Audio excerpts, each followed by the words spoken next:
Hello friends, welcome to MKA jobs academy YouTube channel. আমি আছি তোমাদের সঙ্গে হারুন শাহিদ। তো বন্ধুরা, আগের ভিডিওতে আমরা আলোচনা করেছিলাম পুরস্কার ও খেলা সম্পর্কিত বিগত বছরগুলিতে পরীক্ষায় আসা গুরুত্বপূর্ণ বাছাই করা কিছু জিকের প্রশ্ন উত্তর নিয়ে, যেখানে তোমাদের WBP, KP, MTS, clerkship, miscellaneous এছাড়া অন্যান্য যেসব চাকরির পরীক্ষা আছে সেই সব পরীক্ষায় 100% তোমরা কমন পাবে এই প্রশ্ন উত্তরগুলো তোমরা ফলো করলে। তো আজকে আমরা আলোচনা করব বিভিন্ন অভয়ারণ্যের অবস্থান এবং বিভিন্ন প্রদেশের নৃত্য নিয়ে। তো চলো ভিডিওটি শুরু করি। আর তার আগে তোমাদের জন্য একটি গুড নিউজ রয়েছে, যে তোমাদের জন্য আমরা একটি নতুন টেলিগ্রাম চ্যানেল ওপেন করেছি, যেখানে তোমাদের WBP, KP, MTS, clerkship, miscellaneous বিগত বছরের পরীক্ষাগুলিতে যেই সব প্রশ্নোত্তরগুলো এসেছে সেই সব প্রশ্নগুলো PDF আকারে কিন্তু ফ্রিতে টেলিগ্রাম চ্যানেলে আপলোড করা হয়। তো অবশ্যই তোমরা আমাদের টেলিগ্রাম চ্যানেলে জয়েন হয়ে যাও। তোমরা যদি আমাদের টেলিগ্রাম চ্যানেলে জয়েন না হয়ে থাকো, তাহলে এই ভিডিওর ডেসক্রিপশন বক্সে আমরা আমাদের টেলিগ্রাম চ্যানেলের লিঙ্ক দিয়ে রেখেছি, সেখানে গিয়ে কিন্তু তোমরা আমাদের টেলিগ্রাম চ্যানেলে জয়েন হয়ে যেতে পারবে। ওকে, তো বেশি দেরি করবো না, চলো ভিডিওটি শুরু করা যাক। তো বন্ধুরা, প্রথমে যে প্রশ্নটি রয়েছে সেটি দেখো, ঝাড়খণ্ডের উল্লেখযোগ্য বাঘ প্রকল্পের নাম কি? অ্যান্সার হবে পালামৌ বাঘর প্রকল্প। এরপরে দেখো, উত্তরাখণ্ডের উল্লেখযোগ্য বাঘর প্রকল্পের নাম কি? অ্যান্সার হবে করবেট জাতীয় উদ্যান। তারপরে 3 নম্বরে দেখো, মধ্যপ্রদেশের উল্লেখযোগ্য বাঘর প্রকল্পগুলির নাম কি? অ্যান্সার হবে কানহা জাতীয় উদ্যান, পেন্টস জাতীয় উদ্যান, বরি অভয়ারণ্য, সাতপুরা জাতীয় উদ্যান। এরপরে দেখো, কেরলের উল্লেখযোগ্য বাঘ প্রকল্পগুলির নাম কি কি? অ্যান্সার হবে পেরিয়ার অভয়ারণ্য। 5 নম্বর দেখো, জম্মু কাশ্মীরের উল্লেখযোগ্য অভয়ারণ্যের নাম কি? অ্যান্সার হবে দাচিগ্রাম অভয়ারণ্য। 6 নম্বর, ছত্তিশগড়ের উল্লেখযোগ্য অভয়ারণ্যগুলির নাম কি? অ্যান্সার হবে আচনাকমার অভয়ারণ্য। এরপর দেখো, বিহারের উল্লেখযোগ্য অভয়ারণ্যটির নাম কি? অ্যান্সার হবে গৌতম বুদ্ধ অভয়ারণ্য। 8 নম্বর দেখো, কর্ণাটকের উল্লেখযোগ্য জাতীয় উদ্যান ও অভয়ারণ্যগুলির নাম কি কি? অ্যান্সার দেখো নাগারহোল জাতীয় উদ্যান, বানারঘাটা জাতীয় উদ্যান, ভদ্রা অভয়ারণ্য, দান্দেলি অভয়ারণ্য এবং তুঙ্গভদ্রা অভয়ারণ্য। 9 নম্বর দেখো, মধ্যপ্রদেশের উল্লেখযোগ্য অভয়ারণ্য ও জাতীয় উদ্যানগুলির নাম কি কি? অ্যান্সার হবে গান্ধীসাগর অভয়ারণ্য, পাঁচমারি অভয়ারণ্য এবং বান্ধবগড় জাতীয় উদ্যান। তো বন্ধুরা, এরপর দেখো 10 নম্বর, উত্তরাখণ্ডের উল্লেখযোগ্য জাতীয় উদ্যানের নাম কি? অ্যান্সার হবে করবেট ন্যাশনাল পার্ক। 11 নম্বর, উত্তরপ্রদেশের উল্লেখযোগ্য বাঘর প্রকল্পের নাম কি? অ্যান্সার হবে দুধওয়াহা জাতীয় উদ্যান। 12 নম্বর, উড়িষ্যার উল্লেখযোগ্য বাঘর প্রকল্পের নাম কি? অ্যান্সার হবে শিমলিপাল জাতীয় উদ্যান। রাজস্থানের উল্লেখযোগ্য বাঘর প্রকল্পের নাম কি? অ্যান্সার হবে রণথম্ভোর জাতীয় উদ্যান। ওকে, এরপরে দেখো, মহারাষ্ট্রের উল্লেখযোগ্য বাঘর প্রকল্পের নাম কি? উত্তর হবে মেলঘাট টাইগার রিজার্ভ।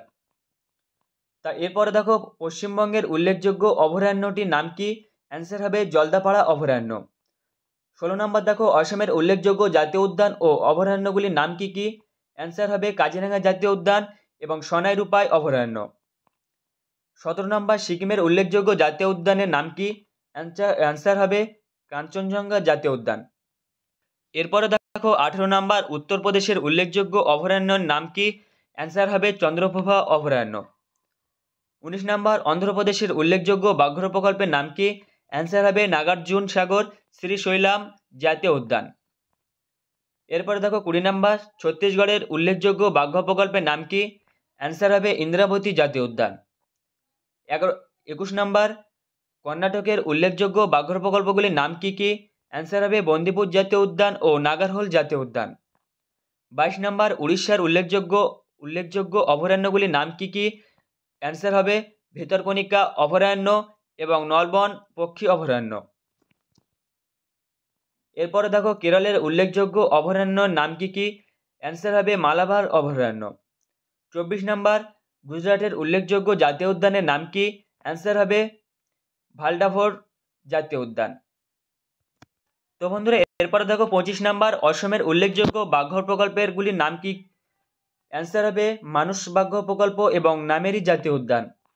26 নম্বর, অরুণাচল প্রদেশের উল্লেখযোগ্য বাঘ প্রকল্পের নাম কি? অ্যান্সার হবে নামদফা জাতীয় উদ্যান।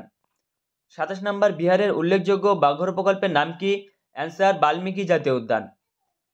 28 নম্বর, রাজস্থানের উল্লেখযোগ্য বাঘর প্রকল্পগুলির নাম কি? সরিস্কা জাতীয় উদ্যান। এরপরে দেখো, মিজোরামের উল্লেখযোগ্য বাঘর প্রকল্পগুলির নাম কি?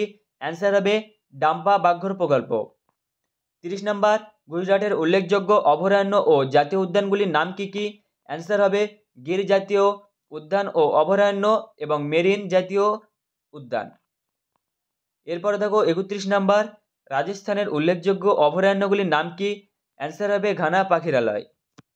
তো বন্ধুরা, বিষয় দেখতে পাচ্ছ ভারতের বিভিন্ন প্রদেশের নৃত্য, যেখানে তোমাদের বিভিন্ন রাজ্যের নৃত্য মনে রাখার ট্রিক কবিতার মাধ্যমে এখান থেকে তোমরা দেখে নেবে। ওকে, তো বন্ধুরা প্রথম প্রশ্নটি দেখতে পাচ্ছ, তামিলনাড়ুর প্রচলিত নৃত্যগুলো কি কি? অ্যান্সার হবে ভারতনাট্যম, কোলাট্টরাম, কুম্মি, থেরুকট্টু, তেরাতরি, কারাগাম এবং তোমাদের কাভাডি। ওকে, এরপর দেখো বলা আছে 2 নাম্বার, গোয়ায় প্রচলিত নৃত্যগুলো কি কি? অ্যান্সার হবে ফোকডি, ঢালো, ড্যাকানি, মান্ডো এবং কুম্বি। এরপর দেখো বলা হয়েছে মহারাষ্ট্রের প্রচলিত নৃত্যগুলো কি কি? অ্যান্সার দেখতে পাচ্ছ তামাশা, দাহিকালা, লেজিম, লাবণী, কলি, গাফা এবং নাকাতা। ওকে, তো বন্ধুরা 4 নাম্বার দেখো, ত্রিপুরার প্রচলিত নৃত্যগুলো কি কি? অ্যান্সার দেখতে পাচ্ছ গরিয়া, ঝুম, বিজু, চের, হাই হক এবং ওয়াঙ্গালা। এরপরে দেখো বিহু নৃত্যের ধরন কি কি? অ্যান্সার হবে রঙ্গলি, ভোগলি এবং কাঙ্গালি। এরপরে দেখো পশ্চিমবঙ্গের প্রচলিত নৃত্যগুলো কি কি?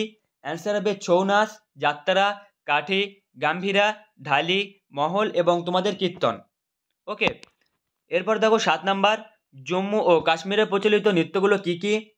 অ্যান্সার হবে রাউফ, হিকাট, চাকরি, কুটডান্ডি নাচ এবং ডামালি, হেমিস গাম্পা। ওকে, এরপরে দেখো 8 নাম্বার, পাঞ্জাবের প্রচলিত নৃত্যগুলো কি কি? অ্যান্সার হবে গিড্ডা, ভাংড়া, ধামান এবং ডাফ। তো বন্ধুরা এরপরে দেখো 9 নাম্বার, হরিয়ানায় প্রচলিত নৃত্যগুলো কি কি? অ্যান্সার হবে ঝুমুর, শাং, লুর, গাগর এবং খোর। ওকে, এরপরে দেখো 10 নাম্বার, মেঘালয়ের প্রচলিত নৃত্যগুলো কি কি? নংক্রেম এবং লাহো অ্যান্সার। এরপরে দেখো বলা হয়েছে হিমাচল প্রদেশের প্রচলিত নৃত্যগুলো কি কি? অ্যান্সার দেখতে পাচ্ছ মুংজারা, গিড্ডা, পারহাউন এবং কাঙ্গা। 12 নম্বর দেখো কর্ণাটকের প্রচলিত নৃত্যগুলো কি কি? অ্যান্সার হবে ইয়াকসোগানা, সুগ্গি, করগা, লাম্বি এবং কুনিথা। ওকে, এরপরে দেখো তো বন্ধুরা 13 নম্বরে দেখো অসমের প্রচলিত নৃত্যগুলো কি কি? অ্যান্সার হবে বিহু, অঙ্কিয়া নাট, নাটপূজা, কঙ্গালি, তাবাল, চংলি এবং বাগরম্বা। এরপরে দেখো 14 নাম্বার, কেরলের প্রচলিত নৃত্যগুলো কি কি? অ্যান্সার দেখতে পাচ্ছ ওপান্না, কথাকলি, চাকিয়ার কুথু, অট্টাম থুল্লাল, মোহিনী অট্টম, চাত্তিট্রি, নাথাকাম, কাইকোট্রি, কালি, থেইআম, কোডিয়াট্টাম, মুডিভেট্রু এবং তুল্লাল, টাপ্পাট্রিকালি এবং কৃষ্ণাট্টাম। ওকে, এরপর দেখো 15 নাম্বার, উড়িষ্যায় প্রচলিত নৃত্যগুলো কি কি? অ্যান্সার দেখো ডাইখই, ডান্টনাটে, ধুমরা, রনপা, তাছাড়াও তোমাদের ছাডায়া, উড়িষ্যি, সাভারি এবং ভাকাও আটা। এরপরে দেখো 16 নাম্বার, তোমাদের মিজোরামের প্রচলিত নৃত্যগুলো কি কি? অ্যান্সার হবে চিরাও, বাঁশ নৃত্য, লাম, কোয়াল্লাম এবং চেরকান। এরপরে দেখো 17 নাম্বার, মণিপুরের প্রচলিত নৃত্যগুলো কি কি? অ্যান্সার হবে তোমাদের মহারাজ শশা, মণিপুর এবং কাবুই। 18 নাম্বার, উত্তরপ্রদেশের প্রচলিত নৃত্যগুলো কি কি? অ্যান্সার হবে কথক, চাপ্পেলি, রাসলীলা, নাউটাঙ্কি, করণ, জাহিতা, কাজরি এবং কুমায়ুন। এরপরে 19 নাম্বার দেখো মধ্যপ্রদেশের প্রচলিত নৃত্যগুলো কি কি? অ্যান্সার হবে পান্ডভানি, মাচা এবং লোটা। তো বন্ধুরা এরপরে দেখো 20 নাম্বার, রাজস্থানের প্রচলিত নৃত্যগুলো কি কি? অ্যান্সার দেখতে পাচ্ছ গানগোর, চামার, গিনাত, ঝুলন লীলা, কায়ান, বাজারাম্বা, খাইয়াল, ভাবাই, ঘুমুর, পানিহারি, ছাড়ি, ঝুমা, সুইসিনী, কাচ্চিগড়ি। ওকে, এরপরে 21 নাম্বার দেখো গুজরাটের প্রচলিত নৃত্যগুলো কি কি? অ্যান্সার হবে তোমাদের টিপ্পানি, ডান্ডিয়া রাস, গারবা, রাসিলা, ভাবাই এবং গরমা। ওকে, এরপরে দেখো অন্ধ্রপ্রদেশের প্রচলিত নৃত্যগুলো কি কি? অ্যান্সার হবে তোমাদের ভিথিভাগ, বাথাম, অট্টরাম, থেডাম, কুচিপুডি, কোট্টরাম এবং মোহিনীঅট্টম। এরপরে দেখো বিহারের প্রচলিত নৃত্যগুলো কি কি? অ্যান্সার দেখতে পাচ্ছ উত্তর জাতাজতিন বিদেশিয়া। তো বন্ধুরা আজকের এই ভিডিওটি এই পর্যন্তই। পরবর্তী ভিডিওতে আমরা আলোচনা করব উচ্চতম, বৃহত্তম, দীর্ঘতম ও ক্ষুদ্রতম ভারতের যত কিছু জিনিস রয়েছে। ওকে।